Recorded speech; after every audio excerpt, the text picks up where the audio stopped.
আজকের ব্লগটি শুরু করছি গতকাল রাত থেকেই। কালকে আপনাদের ভাইয়া অফিস থেকে আসার পথে অনেকগুলো বাজার নিয়ে আসছিল, তার সাথে গরুর ভুঁড়িও নিয়ে আসছিল। এগুলো পরিষ্কার করতে করতে আমার অনেক রাত হয়ে গেছে। তারপর খাওয়া দাওয়া করে শুয়ে পড়েছি। তারপর পরের দিন সকালে ঘুম থেকে উঠে প্রথমে আমি থালাবাটিগুলো ধুয়ে নিয়েছি, কারণ কালকে রাতে আমি বট পরিষ্কার করে খাওয়া দাওয়ার শেষ করে ঘুমিয়ে গেছি, তারপর আর কিছুই করতে পারিনি। এখন আমি সকালবেলা থালাবাটিগুলো ধুয়ে নিচ্ছি। নাস্তা বানাতে হবে। আপনাদের ভাইয়া যেহেতু ঘুমাচ্ছে অফ ডে, ওনার আজকে অফ ডে ছিল, উনি যেহেতু ঘুমাচ্ছে এই ফাঁকে আমি সবগুলো কাজ সেরে নিচ্ছি। তারপর আমি নাস্তা বানিয়ে ওনাকে ডাক দিব।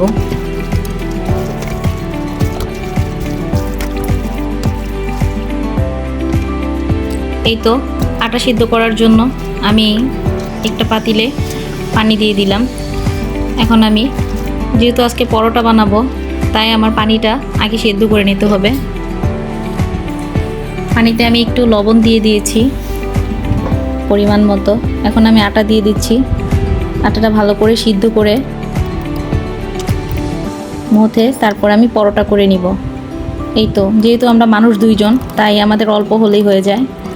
এখন আমি দুজনের জন্য পরোটা বানিয়ে নিচ্ছি।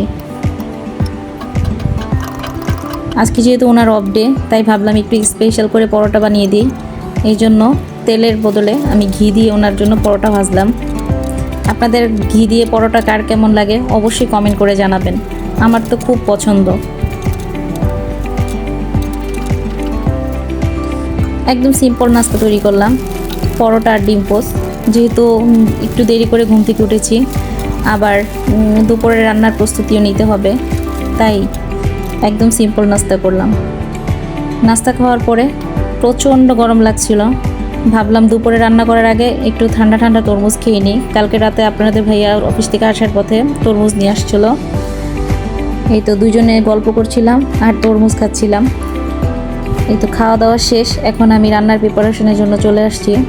আমি ধুয়ে কেটে একদম পরিষ্কার করে রেখেছিলাম ভুঁড়িগুলো। তারপর আমি এর সাথে পেঁয়াজ কুচি দিয়ে দিয়েছি, মরিচের গুঁড়ো, হলুদের গুঁড়ো, ধনিয়ার গুঁড়ো, লবণ, জিরার গুঁড়ো, গরম মশলার গুঁড়ো, এগুলো সব মশলা দিয়ে আজকে আমি গরুর ভুঁড়িটা মাখিয়ে রান্না করব।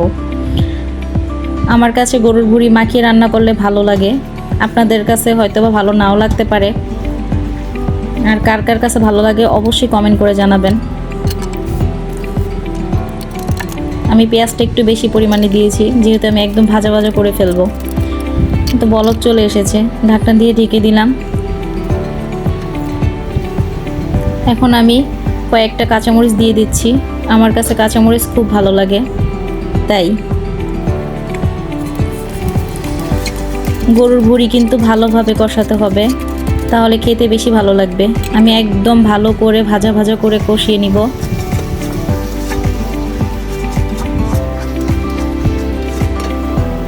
আমার কষানো হয়ে গেছে। এখন আমি পানি অ্যাড করে দিচ্ছি, ঝোলের পানি। তো পানি বলক আসলে আমি আবার ঢাকনা দিয়ে ঢেকে দিব।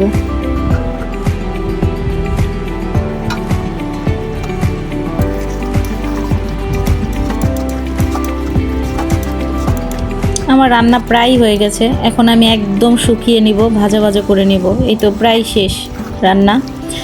ভাজা ভাজা করেই আমি নামিয়ে ফেলবো। এই তো দুপুরের জন্য ভাত বেড়ে নিচ্ছি। অনেক লেট হয়ে গেছে, প্রায় 3টা বেজে গেছে। এখন আমরা খাওয়া দাওয়া করব। আপনারা সবাই ভালো থাকেন। আপনাদের যদি কারো খেতে ইচ্ছে করে অবশ্যই চলে আসবেন আমাদের বাসায়। সবাই ভালো থাকেন, সুস্থ থাকেন। বেশি বেশি করে লাইক কমেন্ট করবেন, আর আমার ভিডিওগুলো চাইলে শেয়ার করবেন।